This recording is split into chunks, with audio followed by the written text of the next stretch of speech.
¿Estás de acuerdo con estas frases? Felicidades, eres feminista. El feminismo es uno de los movimientos políticos y sociales más incomprendidos y denostados, precisamente por el mismo motivo por el que el feminismo existe. Por esto, mucha gente no sabe en verdad lo que es el feminismo, o aún peor, tiene una idea completamente equivocada de lo que es. Así, es muy difícil poder hacerse entender y convencer a la gente de sus ideas, que es el objetivo de todo movimiento social. Si la tarea del feminismo ya es difícil de por sí, se vuelve aún mucho más por el trabajo añadido de tener que aclarar qué es. Vale, pero entonces, ¿qué es el feminismo? El feminismo es la creencia en la igualdad de todas las personas independientemente de su género. ¿Ya está? Pues esencialmente quizá te pueda sorprender, pero sí.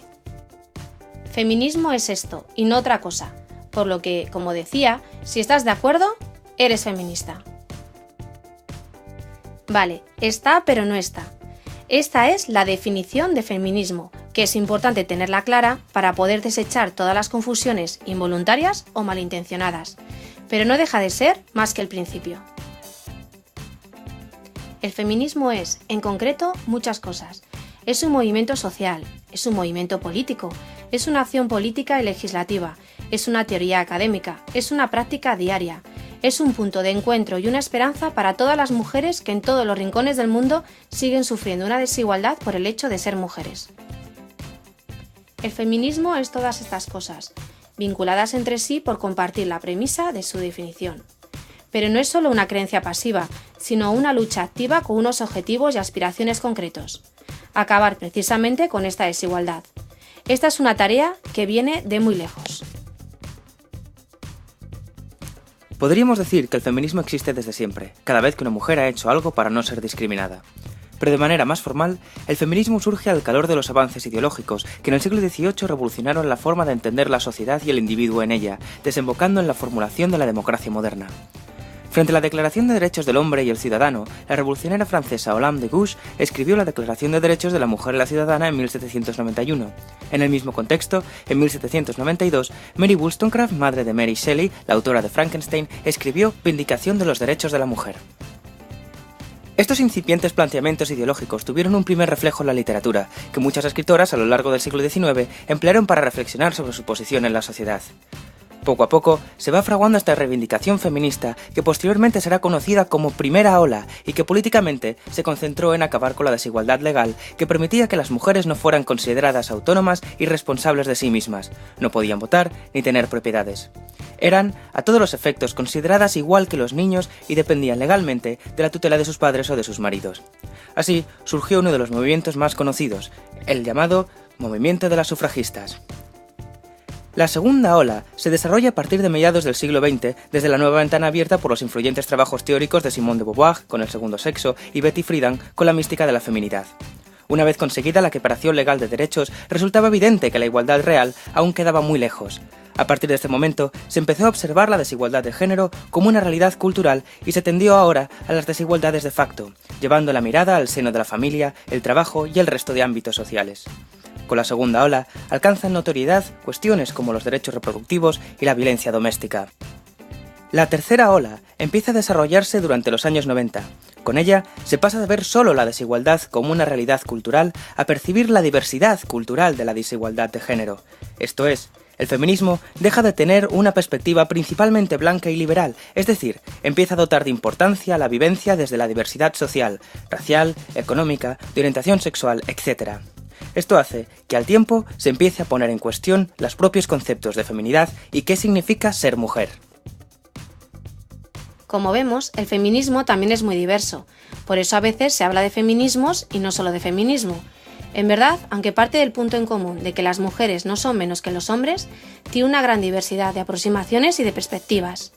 Por lo que si en algún momento no estás de acuerdo con lo que una feminista dice o hace, no tienes por qué pensar que el feminismo no es para ti, sino sencillamente que no estás de acuerdo con esa feminista. Aunque siempre es recomendable escuchar y tratar de comprender otras posturas. Muchas veces ocurre que no son tan lejanas a las propias, pero nos alejamos al perdernos en los pequeños detalles. En cualquier caso, ambas compartiréis la premisa de la igualdad y ser tan feminista como la otra persona.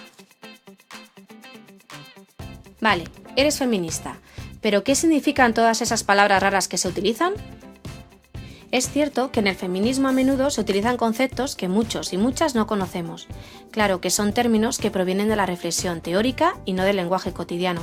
Desde luego no son necesarios para poder ser feminista, pero conocer algunos de los más usados es útil porque ayudan a nombrar muchas cosas que pueden, si no, pasar desapercibidas.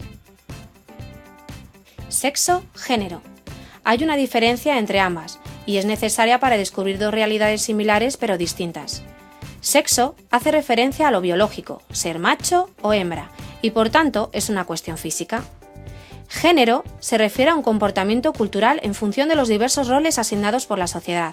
Hace referencia, por tanto, a cómo nos identificamos personalmente. Ambas cosas pueden coincidir o no. Por tanto, un hombre o una mujer pueden serlo independientemente de sus genitales u otros caracteres sexuales físicos. Machismo es el conjunto de prácticas y la ideología que culturalmente avala la superioridad de los hombres sobre las mujeres. El machismo va mucho más allá de lo evidente.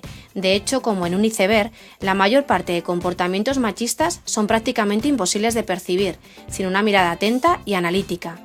Todos estos comportamientos visibles o invisibles no reflejan única y necesariamente odio hacia las mujeres, sino que contribuyen a reproducir el orden de desigualdad que impone más dificultades a las mujeres.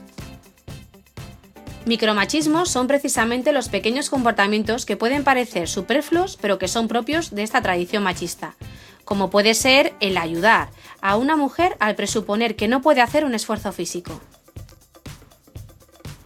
Patriarcado es el nombre dado para referirse a este sistema social y cultural de prácticas e ideas machistas. Es el orden social de desigualdad en el que las mujeres siempre salen perdiendo. Los roles de género son el conjunto de comportamientos culturalmente considerados propios de hombres o de mujeres. No tienen nada de natural y de hecho varían de una cultura a otra. Los roles de género a menudo generan más problemas de lo que pueden aportar, ya que limitan tanto a hombres como a mujeres por miedo a la crítica social. Mansplaining, no confundir con manspreading, viene del inglés man, hombre, y explain, explicar. Es un micromachismo muy habitual, fijaos la próxima vez, por el cual las opiniones de los hombres son mejor consideradas y las de las mujeres sistemáticamente infravaloradas. Hay numerosos estudios a ciegas que lo confirman. También toma la forma de que en una exposición de ideas hecha por un hombre, siendo igual que otra previamente por una mujer, es más escuchada que la primera, solo por estar en boca de un hombre. Como algo vivo y activo que es, y debido a su gran diversidad, en la actualidad siguen existiendo muchos debates aún abiertos, y para los que no hay respuesta consensuada. Algunos de los temas que generan los debates más agitados son los referidos al trabajo sexual, la pornografía y la prostitución, la gestación subrogada o las relaciones románticas y sexuales y el deseo. La respuesta permanece abierta, así que, ¿por qué no te animas a participar de ello? Recuerda, el único requisito es creer con convicción que las mujeres no son en nada menos que nadie.